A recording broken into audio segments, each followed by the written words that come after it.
last year it seemed like you guys, just based off because of what the year was and your the time. I mean, you got here and then COVID and all that stuff. You guys had a lack of options based off just personnel of what you guys, who you could put out on the field, who you felt comfortable with. I know Seven and Cam didn't do a lot this spring, but just that also gave some opportunities to some of these young guys like Legend and Lathan and Cam Martinez to just get opportunities, and Ryan Watts to get out on the field. How much more comfortable are you, and how much more at ease are you heading into fall camp, just about what your options are from a personnel standpoint of what you can put on the field? We're much more comfortable. We have significantly more depth in the back end. So a great experience for those kids this spring. A lot of young kids getting a lot of reps, and you don't want guys to be injured. And at the same time, it afforded the opportunity for us to really coach some depth in the back end. So it's so much different than where we were a year ago, just in numbers and in depth across the board in the back end. All righty, let's go next to Spencer Holbrook, Letterman Row. Kerry, it seems like at times it's kind of easy to get lost in the shuffle there in the secondary with as many bodies as you have there. But how much easier, I guess, is, for lack of a better term, has it been to evaluate some of these younger guys while the older veterans that you already kind of know what they can bring are not on the field all the time? How much easier does that make it to evaluate guys like Cam and then the freshmen? Yeah, I think they got to play. We had I think 10 defensive backs that were over 450 reps in spring of team type reps, which is awesome. And so those guys had a great chance to play, coverage to play, in addition to all of the individual work, right? Those are team reps. That's not 7-on-7. That's not one-on-ones against the best wide receivers in the country. All of those things that you need to develop your skill set, they were able to get an awful lot of work. All right, let's go next to Bill Landis from The Athletic.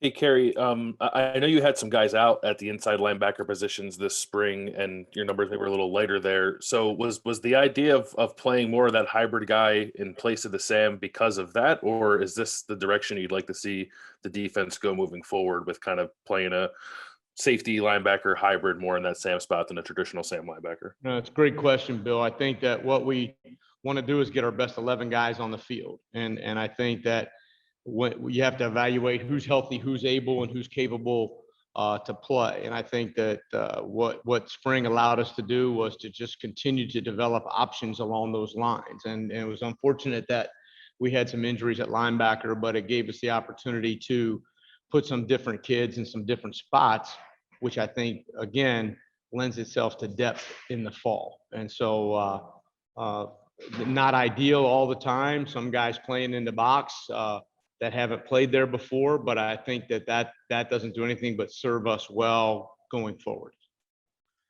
Hey, next up, we'll go to Dave Biddle, 24/7. Dave, go ahead. Hi, Kerry. Hi, Dave. Ryan Watts is a very tall corner at 6'3". You've coached a lot of tall corner, guys like Eli Apple and many others, Jeff Okuda.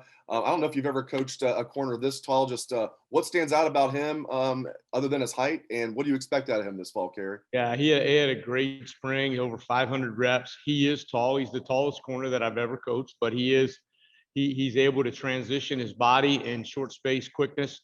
He's got long speed. Because of that length, I think getting his hands on receivers at the line of scrimmage will be of paramount importance to him.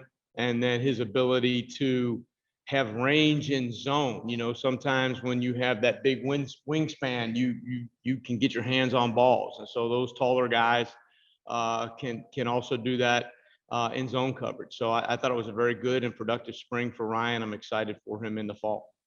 Thank you. Yes, sir. Alrighty, next we'll go to Bill Rabinowitz from the Columbus Dispatch. Hi, Kerry. Hi, Bill. You seem pretty confident with the DBs. I want to ask you about the linebackers. Obviously, Dallas wasn't there. Mitchell Milton got hurt. How comfortable do you feel with them, and specifically guys like Taraja and Kayvon and their development right now? Yeah. I thought that what happened to those guys was they had the opportunity to have so many reps at really multiple spots because of the injury, that their development was really significant. And so Tommy had a very good spring. Cody had a very good spring. And then the two kids you mentioned, Kayvon and Taraja, they played the best football that I've seen them play since they've been Buckeyes. So that core of 4 guys had the opportunity to get a lot of work. And so I'm excited for them. And then it also gave Reed Carrico the opportunity to be on the field, much more than you would have expected him to be. And so their opportunities were great. They handled them well, and I'm looking forward to watching them play in the fall. Thanks, Kerry. Alrighty, next we'll go to Tony Gerdeman, Buckeye Scoop. Kerry, you got a couple of cornerbacks coming in this summer. How is that process going with JK and Jordan? And how much are you talking to them, keeping them up to speed on what to expect?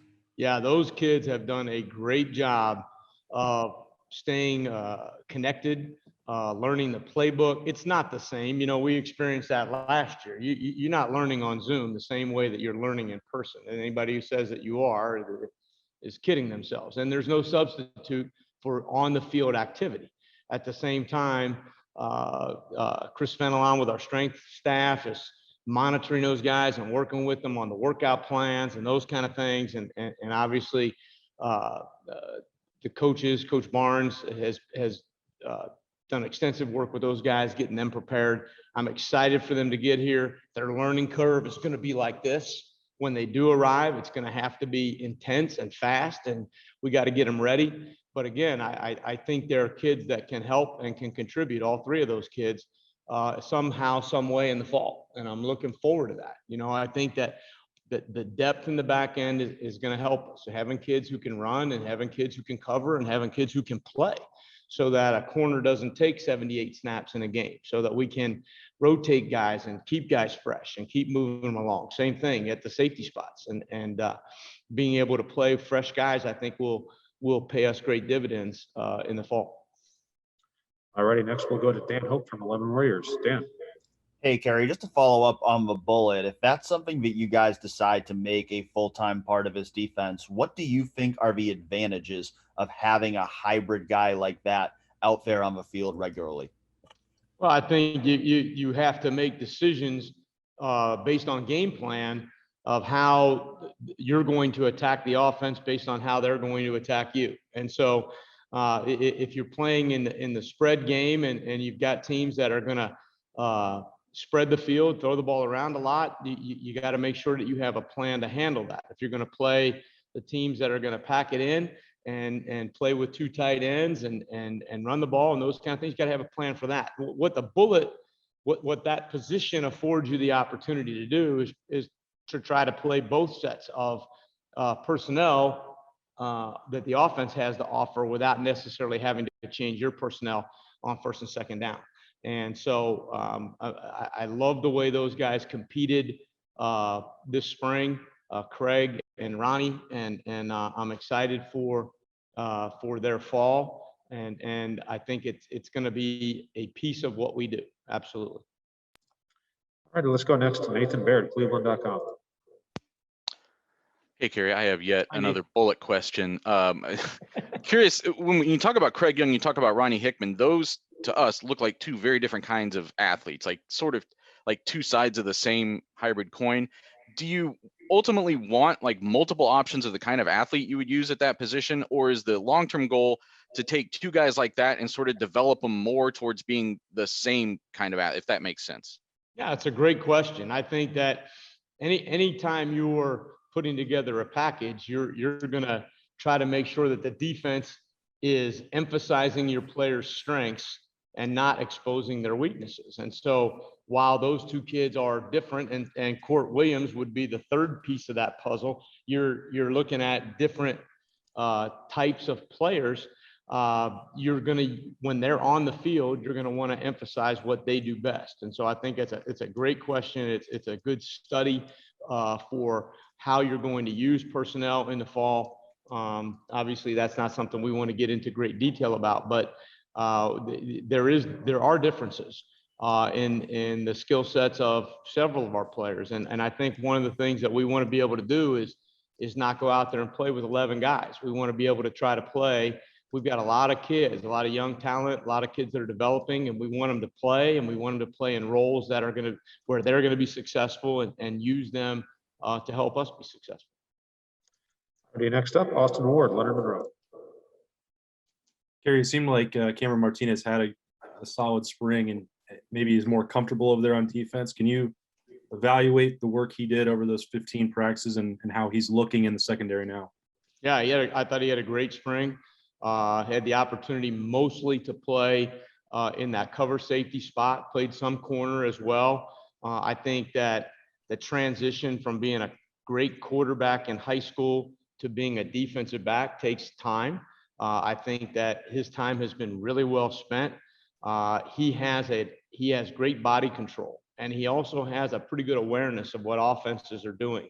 And so he has some subtle things in his game that are maybe a little bit more unique. And so he took advantage of those things this spring. And again, there's growth and development for all of our guys. This next 3 months is critical for them.